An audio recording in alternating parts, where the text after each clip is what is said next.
Now, Ducati doesn't usually do concept bikes, but at the 2019 EICMA Motor Show, they presented the idea of a modern retro adventure motorcycle, something that was inspired from the 80s or the 90s rally bikes, something with two round headlights, a big tank, an upright stance, something like the Cagiva Elephant or the older Africa Twin or even the Yamaha Super Tenere. This concept was received so well by the audience that Ducati actually decided to go ahead and build it.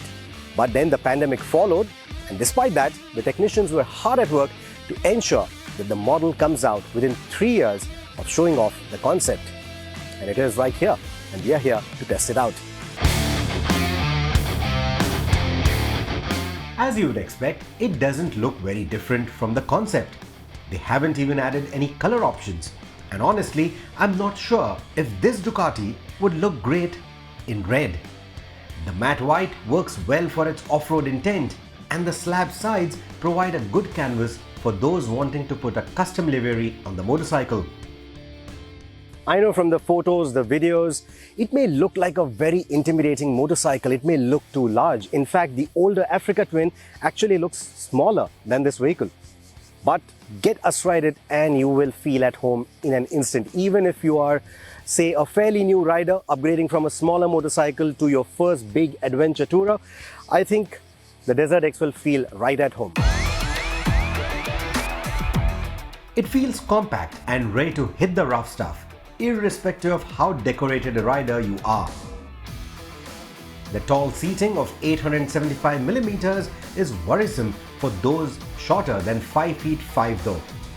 India will get an 865mm standard seat height, and while Ducati does offer an 845mm low seat option with a lowering kit, it robs quite a bit of the suspension travel. The tank, though large, allows easier movement of the rider compared to the Multistrada, while the slim seat and tank confluence makes it easy to grip onto whether you are riding on or off the road. And when you want to take it off-road, there are some nice touches, a few friendly bits here and there. Like for example, if you want to adjust the handlebar to go off-road, there's a nice little marking right here that says off-road, so you can know exactly how much to turn it and tighten it. Again, for the brake lever, it doesn't use the bare claw brake lever. All you need to do is pull it out, turn it around, and it gives you a slightly taller rear brake lever. Such bits make the bike feel welcoming in an instant. Ducati let us have a go at it around the Futa Pass, the road that connects Bologna to Florence, the same mountain tarmac where they do a lot of their own road testing. Desert X on the road, you ask? Well, the concept showed itself as a focused, rally-inspired off-roading tool, but Ducati decided to make this an adventure bike that is superior off the road compared to the usual big and bulky adventure tourers, and at the same time be an excellent road tourer as well. Think of it as the love child of the Multistrada and the Desert Sled. It is one of the reasons why they dropped the word scrambler from the name, despite the headlights and taillight having a resemblance to Ducati's Scrambler family. Which is the reason why, instead of going with the 800cc engine from the Scrambler that was showed off on the original concept, they went with the L-Twin 937cc from the Multistrada instead. The blokes at Borgo Panigale were quick to design a new trellis frame that would accommodate the liquid-cooled engine without upsetting the geometry planned on the concept. Now, compared to the Multistrada, the engine is largely the same, but what they've done is given it different gearing. It runs a 49-tooth rear sprocket instead of a 46 that you get on the Multistrada, so that gives it shorter first and second gear ratios. That works extremely well out on the off-roads. It gives you that nice low-end grunt that you expect, that low-end connect that you want from a bike of this order when you're riding off-road. While out on the highway, it feels nice and docile, it feels calm. In fact, it feels more subdued than the Multistrada even, and not one bit as manic as the Hypermotor 950 that we reviewed recently. The calmness is something that many have started appreciating with Ducatis like the Multistrada V4. Just look at the global sales figures. And that proves that not every Ducati needs to be racy and on the edge. But every touring-friendly Ducati can certainly do with a longer service interval. Unlike the Multistrada V4, however, the 937cc engine dictates that your regular service interval would be about 15,000 kilometers and the Desmo service would be 30,000 kilometers. The engine does heat up a fair bit, and though calm, it doesn't feel sluggish. It potters around town quite nicely without the annoying choppiness of some of Ducati's L-twin applications, and the linear power delivery impresses further when riding around winding roads or cruising on the highway. Riding around the Futa and the Raticosa passes, the Desert X was happily tackling all of the flowing hill roads in third gear, with occasional downshifts only needed around some tight hairpins.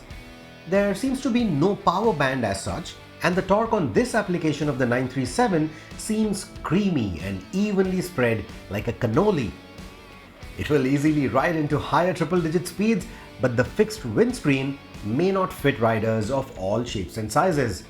A larger screen is available, of course, but the adjustability is still missed. The Desert X may look very bare bones. However, in terms of the electronics package, it has everything that you would expect from Ducati. Of course, no semi-active suspension. You will still need to adjust the suspension on your own, and that shouldn't be too difficult once you know the art of it. But apart from that, all the electronics that you want, quick shifter, traction control, cornering brake control, cornering ABS, etc., all of that is right there. So around the bends, around the twisties, on tarmac, also, it feels just like a Ducati. It has a nice bit of eagerness to it. It feels nice and planted. However, one thing that you need to keep in mind is with that long travel suspension, there is a fair bit of nosedive under braking. So you have to use the rear brakes quite often to stabilize the bike, and you have to finish your braking maneuvers well before entering a corner so that you get a nice clean line out of it. It is astonishing how well this desert bike can lean into corners with a 21-inch front and skinny dual-purpose tires without ever feeling skittish or the electronics feeling intrusive.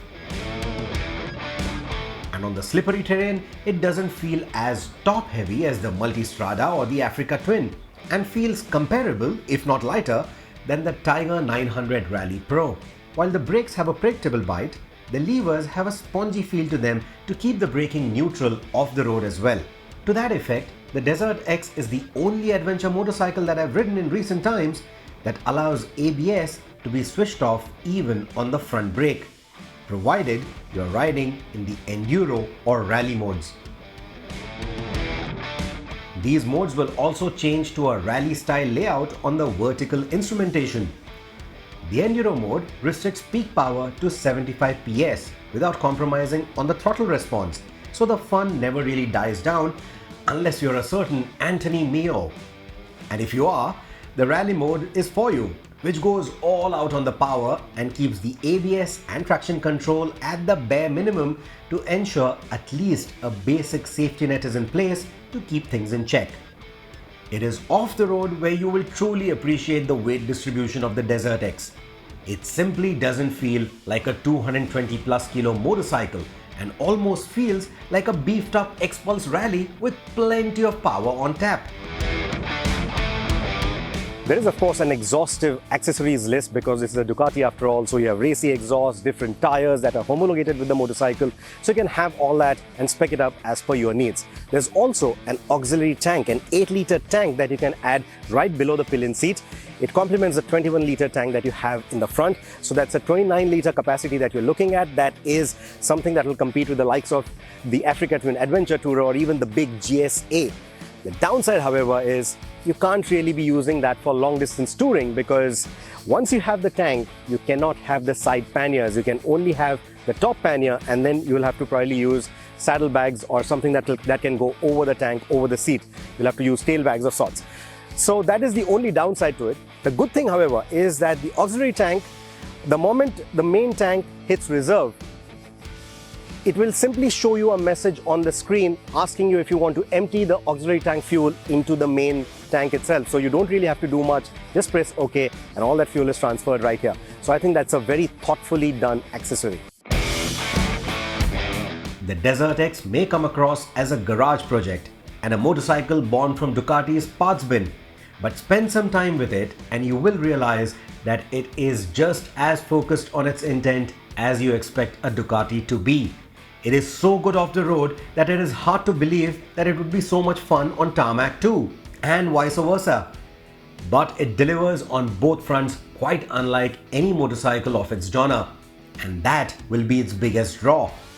The Desert X will arrive into India later this year and is likely to be priced a shade under the Multistrada V2S. And at that price point, I'm scared it could get lost as a niche product. Apart from its practical sport touring sibling, the bigger competition for the Desert X will come from the very accomplished Triumph Tiger 900 Rally Pro and the repositioned BMW F850 GSA, both of which shouldn't be hard to beat if Ducati can get the prospective customers to test ride the Desert X in its element.